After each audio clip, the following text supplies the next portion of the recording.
মাননীয় উপাচাৰ্য মহোদয় প্ৰমুখ্যে উপস্থিত সকলোকে মই নমস্কাৰ জনাইছোঁ।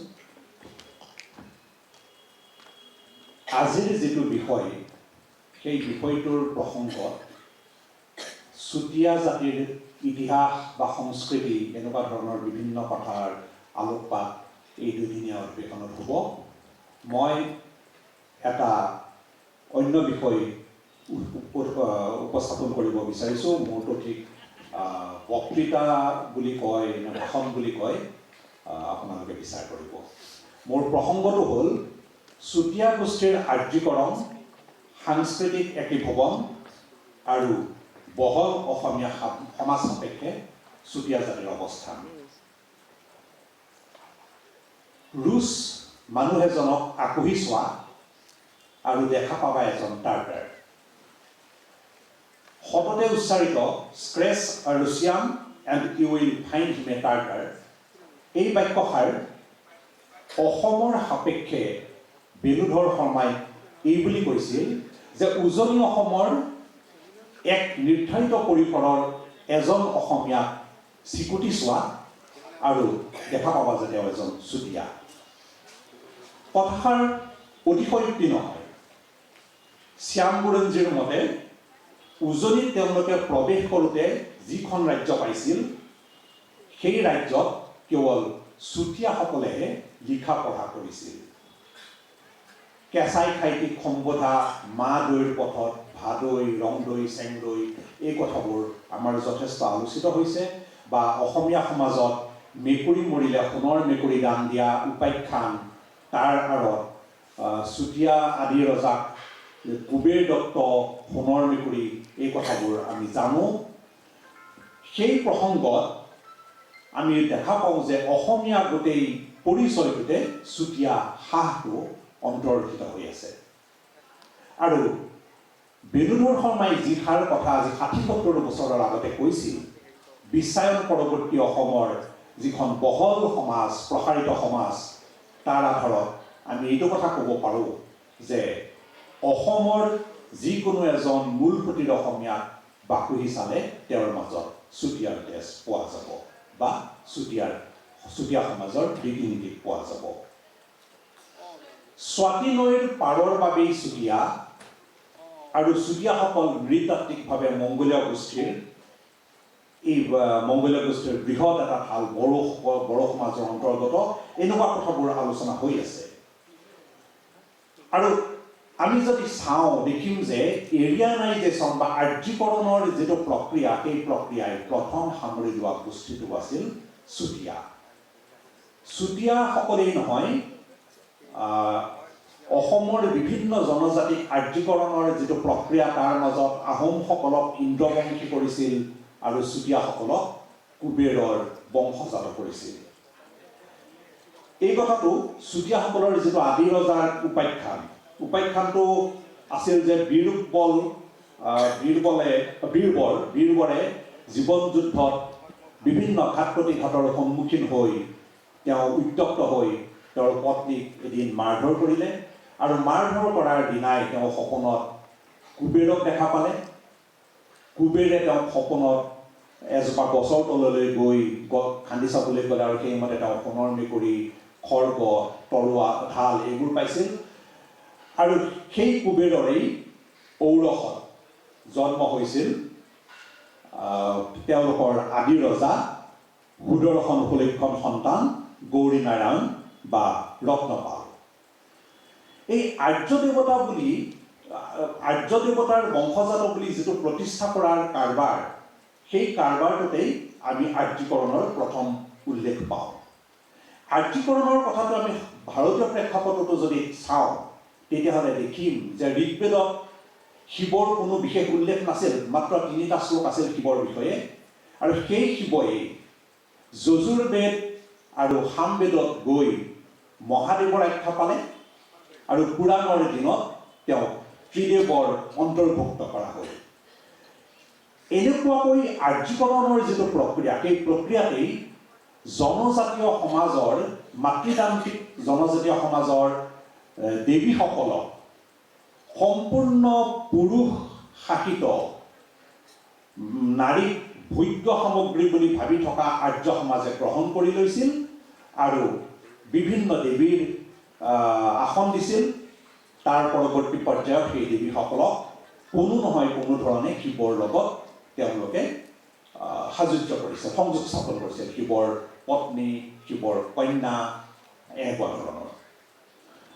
আৰু এই কাহিনীবোৰ আমি অসমৰ প্ৰেক্ষাপটত কেৱল বীৰবৰৰ কাহিনীতে আমি দেখা নাপাওঁ। আমি আৰু যদি চাওঁ হাৰিয়া মণ্ডল, কোচ আদি ৰজাৰ যিটো কথা যে হাৰিয়া মণ্ডলে হাল বাই আছিল, হাল বাই থকা অৱস্থাত হাৰিয়া মণ্ডলৰ পত্নী তেওঁ ঋতুস্নান কৰি হাৰিয়া মণ্ডলক যেতিয়া খাদ্য দিবলৈ গৈছিল পথাৰত, তেতিয়া বাটত শিৱয়ে হাৰিয়া মণ্ডলৰ বেশ ধৰি ঋতুমতী হাৰিয়া মণ্ডলৰ পত্নীক উপভোগ কৰিছিল, প্ৰতিক্ৰিয়া কৰিছিল। তাৰপিছত তেওঁলোকৰ আদি ৰজাৰ জন্ম হৈছিল। তেনেকৈ আমি কছাৰণীৰ গৰ্ভত কলীয়া বিৰালী নামৰ যিটো বুৰঞ্জীৰ আখ্যান, কছাৰী গোষ্ঠীয়ে বাস কৰা, শদিয়াত বাস কৰা বাস্তৱ সত্যৰ আধাৰত, সেই অভিকথাটোলৈ মন কৰক। শদিয়া পৰ্বতৰ সমীপত 12 ঘৰ কছাৰী আছিল। তাৰে মানিক নামৰ কছাৰীৰ ঘৈণীয়েকৰ গৰ্ভহলত সি বোলে, তোৰ গৰ্ভ কেনেকৈ হ'ল? মোৰ দেখোন নহয়। ঘৈণীয়েকে বোলে, মোৰ ঋতুস্নানৰ সময়ত দুৱাৰ মুখতে সন্যাসী এটা দেখিলোঁ, মোৰো গাত ধৰিলে, ময়ো ভয় হৈ চক্ষু জপালোঁ। পাছে চকু মেলি চালত একো নেদেখিলোঁ, তাৰে পৰা মোৰ দেখোন এনে হ'ল। গতিকে এই আৰ্যীকৰণৰ এনেকুৱা প্ৰক্ৰিয়াৰেই ৰত্নধ্বজ পালৰ জন্ম কথা নিশ্চয় ক্ৰিয়া কৰিছিল। ৰত্নধ্বজ পালৰ কথা চুতীয়াৰ বুৰঞ্জী অন্বেষকসকলে জানে যে কেলনাৰে 1164 চনৰ পৰা 1223 খ্ৰীষ্টাব্দৰ ভিতৰত ৰত্নধ্বজ পালৰ শাসনকাল ধৰিছে। কিন্তু সেই ঐতিহাসিক তথ্য উদ্ধত স্বৰ্ণলতা বৰুৱাই বিভিন্ন ইতিহাসৰ সমল অধ্যয়ন কৰি তেওঁ পাইছেগৈ যে 6ষ্ঠ শতিকাৰ মাজভাগৰ পৰাই শদিয়াত চুতীয়াসকলে ৰাজত্ব কৰিছিল। আৰু আমি অসমীয়া সমাজ গঠনৰ প্ৰক্ৰিয়াত যেতিয়া আমি মন কৰোঁ, তেতিয়াও আমি দেখিম যে সঁচাকৈয়ে 6ষ্ঠ শতিকাৰ মাজভাগৰ পৰাই চুতীয়াসকলে অসমত এটা প্ৰধান গোষ্ঠী হিচাপে তেওঁলোকে প্ৰতিষ্ঠা পৰ্বটো আৰম্ভ হৈছিল। ইতিহাসৰ যেতিয়াই অধ্যয়ন কৰা যায়, ইতিহাসৰ অধ্যয়নত আমি এটা কথা দেখোঁ যে ইতিহাসত কেৱল যুদ্ধ বিগ্ৰহৰ কথাই থাকে। কিন্তু যুদ্ধ বিগ্ৰহ মানে কেৱল ৰাজনৈতিকভাৱে এটা গোষ্ঠীয়ে আন এটা গোষ্ঠীৰ ওপৰত কৰা জয় বা এটা গোষ্ঠীয়ে আন এটা গোষ্ঠীৰ হাতত হোৱা পৰাজয় নহয়। ইতিহাসৰ বিচিত্ৰ গতিপথৰ আধাৰত আমি এইটো কথা মন কৰিব পাৰোঁ যে ৰাজনৈতিকভাৱে এটা গোষ্ঠী বেছি দিনলৈ জয়ী হ'ব নোৱাৰে। জয়ী হয় সাংস্কৃতিকভাৱে, উন্নত ভাষিক চেতনাৰে, উন্নত সাংস্কৃতিক বাতাবৰণেৰে। আৰু আমি যে আৰ্যসকলৰ কথাই চাওঁ, আৰ্যসকল ভাৰতলৈ যেতিয়া আহিছিল, তেতিয়া ভাৰতক উন্নত নগৰ সভ্যতাৰ গঢ় দিছিল দ্ৰাবিড়সকলে। সেই দ্ৰাবিড়সকলক পৰাভূত কৰিছিল আৰ্যসকলে কেৱল সামৰিক শক্তিৰে নহয়। আৰ্যসকলৰ হাতত ভাষা আছিল, উন্নত সংস্কৃতি আছিল, উন্নত জীৱনবোধ আছিল। মোগলেও ভাৰতত 300 বছৰ শাসনকাল যে কৰিছিল, তাৰো আঁৰত এই উন্নত সংস্কৃতি বা উন্নত সাংস্কৃতিক চেতনা। গতিকে ইতিহাসৰ গতিপথত আহোমসকলে 600 বছৰ ৰাজত্ব কৰাৰ ক্ষেত্ৰতো এই সাংস্কৃতিক চেতনাকো আমি এটা চালিকা শক্তি হিচাপে বিচাৰি চাবগৈ পাৰোঁ। সেই বিষয়ে মই সামান্য পিছত আৰু অকণমান কম।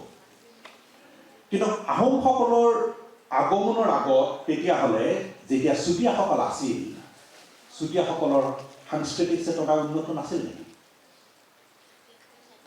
মোৰ কথাষাৰে আপোনালোকৰ মনত তেনে ভাৱৰ যদি সৃষ্টি কৰে, তেতিয়া তাৰ এটা ব্যাখ্যা দিব লাগিব। যেতিয়া স্বৰ্ণলতা বৰুৱাৰ কথাষাৰ আমি আশ্ৰয় কৰি আমি যেতিয়া চাম যে 6ষ্ঠ শতিকাৰ মাজভাগৰ পৰাই চুতীয়াসকলে আজিৰ কৌমাৰ খণ্ডত ৰাজত্ব কৰিছিল, সেই সময়ছোৱা অসমলৈ মানে তেতিয়াৰ অসমলৈ আৰ্য গোষ্ঠীৰ সাংস্কৃতিক চেতনাৰ প্ৰভাৱো বৃদ্ধি পাইছিল। আৰ্য চিন্তাধাৰাৰ আৰ্য সাংস্কৃতিক চেতনাৰ সম্পৰ্ক অসমৰ কামৰূপ অসমৰ সৈতে আগতেই হৈছিল। বালিকান্ত কাকতীয়ে কোৱাৰ দৰে যদি বৌদ্ধ নিগ্ৰহৰ বাবেই হওক বা আন কোনো কাৰণতেই হওক আলপাইন গোষ্ঠীৰ কলিতাসকল অসমলৈ আহিছিল খ্ৰীষ্টপূৰ্ব 200 পৰা খ্ৰীষ্টীয় 200 চনৰ ভিতৰত। আৰু সেই সময়ছোৱাত অহা কলিতাসকলৰ মাজত আমি আজিও এটা কথা দেখোঁ যে কলিতাসকলৰ মাজত সকলো বৃত্তিয়াল আছে। সোণাৰী কলিতা, সোণাৰী কলিতা, কমাৰ কলিতা, কুমাৰ কলিতা, শিলাকুটি, এই সকলো বৃত্তি তেওঁলোকৰ আছিল। আৰু তাৰ আধাৰতে আমি এটা কথা ভাবিব পাৰোঁ যে আজিৰ অৰুণাচলৰ যিবোৰ প্ৰাচীন ভগ্নাৱশেষ পোৱা গৈছে বিভিন্ন দুৰ্গৰ, মালিনী থানকে ধৰি, লিকাবাৰীৰ মালিনী থানকে ধৰি, এই সকলোবোৰ কলিতা গোষ্ঠীয়ে গঢ়াৰ সম্ভাৱনা আছে। মালিনী থানত যিবোৰ ভগ্ন বুদ্ধ মূৰ্তি আমি দেখা পাওঁ, অৱশেষ দেখা পাওঁ, সেই কথায়ো বৌদ্ধ চিন্তা প্ৰবাহ লৈ অহা কলিতাসকলৰ তাত সংস্পৰ্শৰ কথা ইংগিত দিয়ে। আৰু কলিতাসকলৰ পিছত ব্ৰাহ্মীণসকল ইয়ালৈ আগমন ঘটিছিল। আমি যেতিয়া নিধানপুৰ তাম্ৰশাসন বা আমি চাওঁ, নিধানপুৰ তাম্ৰশাসন যেতিয়া লিখা হৈছিল সংস্কৃতত, সেয়া নিশ্চয় ব্ৰাহ্মণ পণ্ডিতেই আছিল। গতিকে এই যে ব্ৰাহ্মণ কলিতাসকলৰ সংস্পৰ্শই তেতিয়াৰ চুতীয়া সমাজক সমৃদ্ধ কৰিছিল। কলিতাসকলৰ এটা বৰ গুৰুত্বপূৰ্ণ কথা হৈছে কি, কলিতাসকলে তেতিয়া অসমৰ বিভিন্ন ক্ষুদ্ৰ ক্ষুদ্ৰ গোষ্ঠীৰ মাজত মিলি গৈছিল। সেই গোষ্ঠীবোৰৰ মাজত মিলি যাওঁতে গোষ্ঠীবোৰৰ সৈতে তেওঁলোকৰ ভাষিক আৰু সাংস্কৃতিক আদান প্ৰদান হৈছিল। আৰু কলিতাসকলৰ নিজৰ মাজত বিভিন্ন গোষ্ঠীৰ বিভিন্ন অঞ্চলত থকাৰ পিছতো তেওঁলোকৰ নিজৰ মাজতে আন্তঃসম্পৰ্ক ৰক্ষা কৰিছিল। আৰু এইদৰে তেওঁলোকে অসমীয়া ভাষা বা অসমীয়া চেতনা এটা গঢ় লোৱাৰ প্ৰথম পৰ্যায়ত ক্ৰিয়াশীল হৈছিল। মই অসমীয়া সমাজ জীৱনৰ বিৱৰ্তন গ্ৰন্থত এই বিষয়ে বহলাই লিখিছোঁ, ইয়াত আৰু তাৰ পুনৰুল্লেখ নকৰোঁ। পিছত চুকাফাৰ আগমনে সেই প্ৰক্ৰিয়াক ত্বৰান্বিত কৰিছিল। গতিকে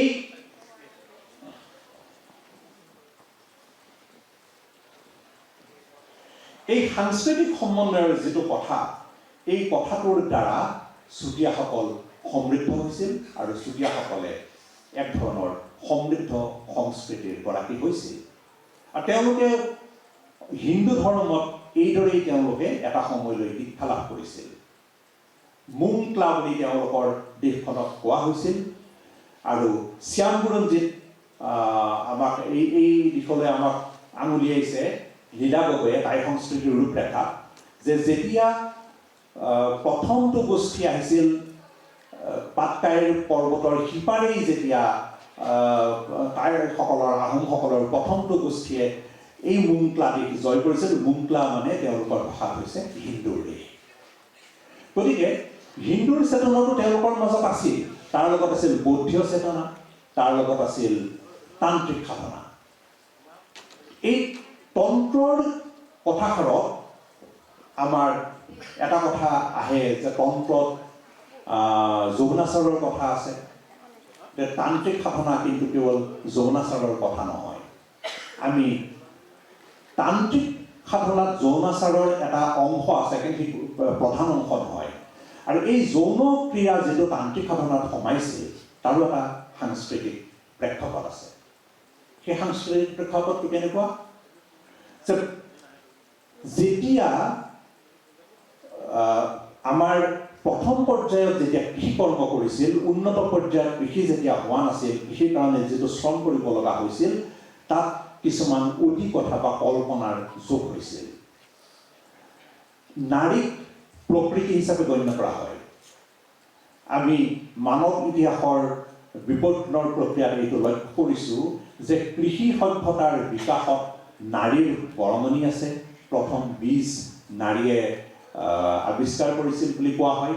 আৰু নাৰী যিহেতু নাৰীয়ে সন্তান জন্ম দিয়ে, গতিকে প্ৰকৃতিও নাৰী আৰু সেই ধৰণে প্ৰকৃতিত যৌন ক্ৰীড়াৰ কিছুমান কথা আছিল। আজিও আমাৰ ৰোৱনীৰ পৰ্যায়ত মহিলাই ভূমিকা লোৱাৰ কথাটো সেই কথাটো আমি চাব পাৰোঁ।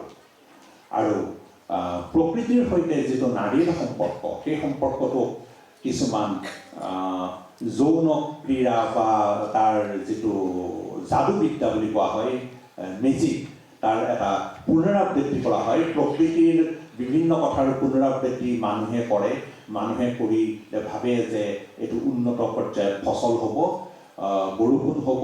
এই কথাবোৰ ফ্ৰেজাৰে গোল্ডেন বাউ কিতাপখনত লিখিছে, দেৱীপ্ৰসাদ চট্টোপাধ্যায়ে লোকায়ত গ্ৰন্থত লিখিছে। এইবোৰ বিষয়ত আমাৰ অসমীয়া ভাষাত যথেষ্ট আলোচনা হৈছে, একেবাৰে আলোচনা নোহোৱা নহয়। এই যাদু ক্ৰীড়াৰ যিটো প্ৰক্ৰিয়া, এই যাদু ক্ৰীড়াৰ প্ৰক্ৰিয়াতেই মেজিক বা তন্ত্ৰৰ সাধনা, মেজিকৰ যিটো যৌনাচাৰ, সেইটোৱে তন্ত্ৰৰ সাধনা হিচাপে আমাৰ সমাজত অংশ লৈছিল। আৰু কিছুদীয়া সমাজতেই নহয়, আমাৰ বহু জনগোষ্ঠীয় সমাজত আহি ভূমিকা লৈছিল। কিন্তু আহোমসকল আহোঁতে কি হৈছিল? আহোমসকল আহোঁতে লগত লৈ আহিছিল উন্নত কৃষিৰ বীজ আৰু কৃষিৰ পদ্ধতি। বিহুৰ উদ্ভাৱক আহোমসকল নাছিল। আহোমসকলৰ আগমনৰ আগতেই বিহুৰ নামত আহোমসকলৰ হয়তো বেলেগ কোনো বসন্ত উৎসৱ আছিল, কিন্তু আহোমসকলৰ অসমলৈ আগমনৰ আগতেই ইয়াত বিহুৰ নৃত্য বা বিহুৰ অনুষ্ঠান কিছুমান যে হৈ আছিল, সেইটো মই এইমাত্ৰ কৈ অহা এই যিটো যৌনাচাৰ বা তন্ত্ৰ বা ইন্দ্ৰজাল, এই কথাখিনিৰ মাজেৰে চাব পাৰোঁ। বিহুৰ যিটো যৌনজ ক্ৰিয়া বুলি এটা সময়ত বিহুক নস্যাৎ কৰিব খোজা হৈছিল ঊনবিংশ শতিকাত, তাৰ আঁৰত বিহুত যিখিনি ক্ৰীড়াকলাপ, সেই ক্ৰীড়াকলাপ আপোনালোকে মন কৰক। আমাৰ আহু ধান ছটিওৱাৰ সময়তেই বিহু উদযাপন কৰা হয়। মানে বসন্তৰ সেই সময়ছোৱা হৈছে আহু সিঁচাৰ সময়। আহোমসকলৰ আগমনৰ আগতে ইয়াত আহু খেতি, বাও খেতি কৰা হৈছিল। গতিকে স্বাভাৱিকভাৱেই সেই ইন্দ্ৰজাল বা সেই প্ৰকৃতিৰ অনুপ্ৰেৰণত মেজিক যাদু ক্ৰীড়া, সেই কথাবোৰ, তন্ত্ৰৰ সাধনা, এই কথাবোৰ আছিল। কিন্তু আহোমসকল যেতিয়া আহিল, আহোমসকলে লগত উন্নত কৃষিৰ বীজ যেতিয়া লৈ আহিল, তেতিয়া অসমৰ পৰিস্থিতি অলপ সলনি হ'ল।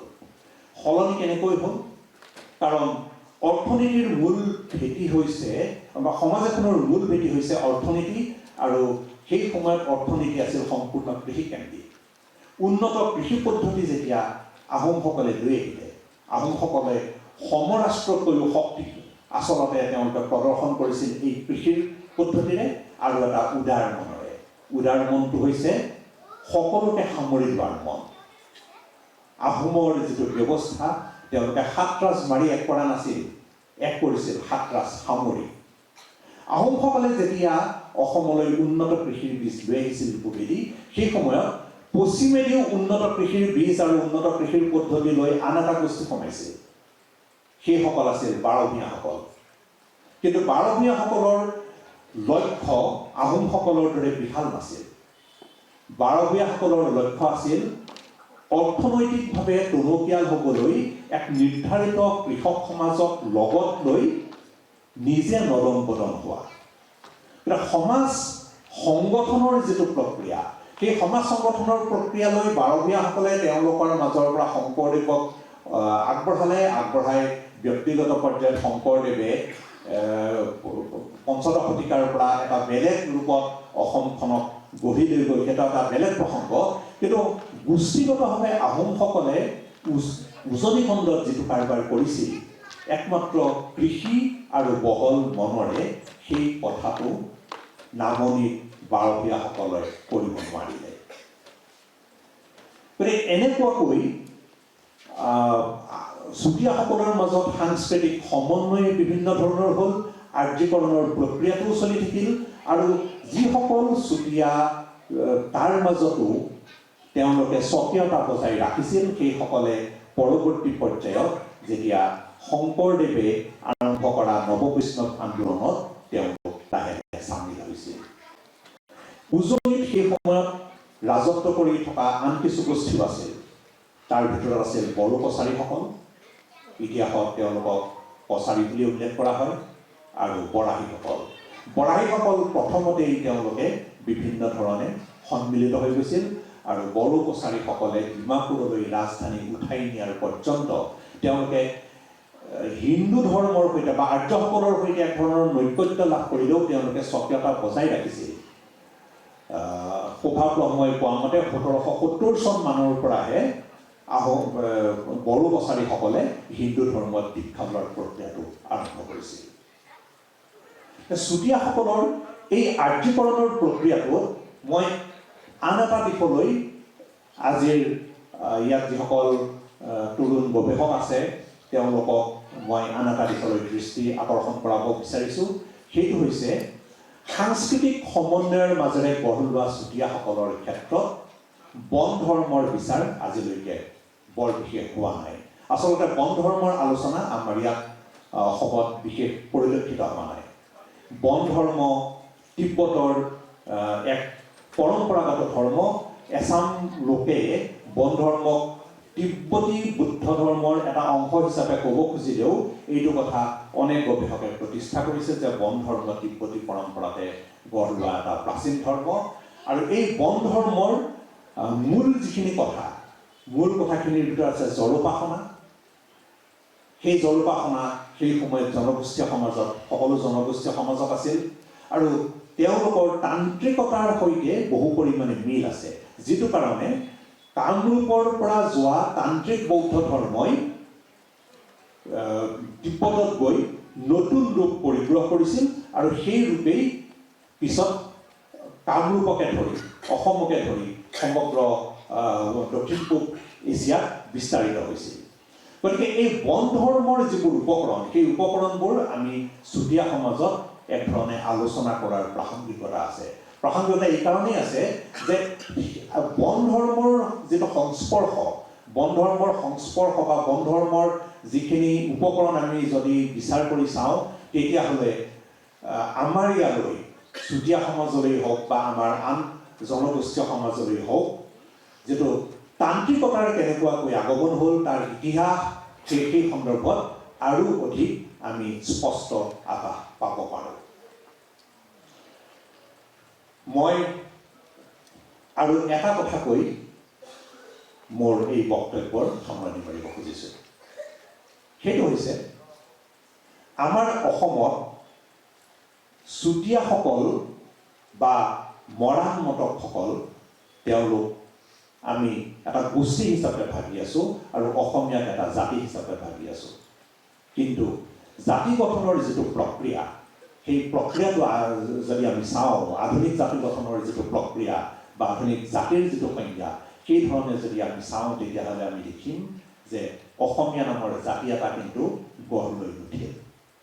জাতি হিচাপে গঢ় লোৱা প্ৰথম যিটো জাতি ইংৰাজ জাতি তেওঁলোকৰ জাতি হিচাপে গঢ় লোৱাৰ ক্ষেত্ৰত আটাইতকৈ উপযোগী ভূমিকা লৈছিল পূব অঞ্চলত লণ্ডনৰ পূব অঞ্চলত যেতিয়া অৰ্থনৈতিক বিকাশ হৈছিল এটা জাতীয় অৰ্থনীতি গঢ় লোৱা সহায় কৰিছিল আৰু সেই জাতীয় অৰ্থনীতিয়ে ব্ৰিটিছ বা ইংলিছ তেওঁলোকৰ নেশ্যনেলিজিম গঢ় লোৱা এক ইংৰাজ জাতিত পৰিণত কৰাত সহায় কৰিছিল।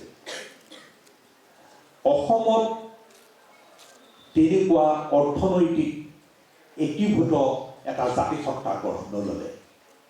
আহোম অসমত বিভিন্ন গোষ্ঠীক সামৰি লোৱা হৈছিল যদিও আহোম শাসকসকলে প্ৰত্যেক গোষ্ঠীৰ স্বকীয়তাক সন্মান জনোৱাৰ বাবেই হওক বা জাতীয় অৰ্থনীতি গঢ় লোৱা সামন্ততান্ত্ৰিক বিধি ব্যৱস্থাৰ বাধা নিষেধৰ বাবেই হওক আমাৰ ইয়াত জাতীয় অৰ্থনীতি গঢ় নল'লে আৰু তাৰ ফলত জাতি হিচাপে অসমীয়া গঢ় লৈ উঠিল। ইয়াণ্ডাবু সন্ধিৰ আগতে আহোম অসমত যিবোৰ গোষ্ঠী আছিল সেই গোষ্ঠী জাতিসত্তা হিচাপে তেওঁলোকে বিকশিত হৈ আছিল আৰু ইয়াণ্ডাবু সন্ধিৰ পিছত সেই স্বকীয়তা বৰঞ্চ অধিক বৃদ্ধি পায়। কিন্তু বিভিন্ন জাতিসত্তাৰ মাজত এখন উমৈহতীয়া সমাজ গঢ় ল'ব পাৰে তাৰ এটা জ্বলন্ত উদাহৰণ হৈছে অসমীয়া সমাজ। গতিকে আমি যেতিয়া আমাৰ গোষ্ঠীসকলক জাতি হিচাপে বা জাতীয় এটা গোট হিচাপে বিকশিত হোৱাটো মানি ল'ম আৰু অসমীয়া এটা বহল সমাজ হিচাপে গ্ৰহণ কৰিবলৈ সাজু থাকিম বা সেই ধৰণে বিচাৰ কৰিবলৈ ল'ম। তেতিয়া মই এই বক্তৃতাৰ আৰম্ভণিতেই উল্লেখ কৰা বেণুধৰ শৰ্মাৰ সেই কথাষাৰো সাব্যস্ত কৰি হোৱা দেখা পাম যে এজন মূল সুঁতিৰ অসমীয়াক আঁকোহি চালে আমি কেৱল চুতীয়াই নহয়, মৰাণ, মটক, আহোম, কছাৰী সকলোৰে তেজৰ অংশ বা আচাৰ ৰীতি পামগৈ। অসমীয়া এক সমাজ হিচাপে আৰু আমাৰ যিসকল গোষ্ঠী সেই গোষ্ঠীসকল জাতীয় সত্তা হিচাপে বিকশিত হওক। সেই কথাটো আমি যেতিয়া বিশ্বাস কৰি আগবাঢ়িম বা সেইমতে কাম কৰিম, তেতিয়া অসমৰ বহুত গোষ্ঠীগত বা সামগ্ৰিকভাৱে জাতীয় সমস্যাৰ ওৰ পৰিব বুলি মোৰ বিশ্বাস। মই ভাবোঁ আমাৰ চুতীয়া জাতি পৰিষদেও সেই ধৰণে আগবাঢ়িব। এইখিনিকে ক'লোঁ।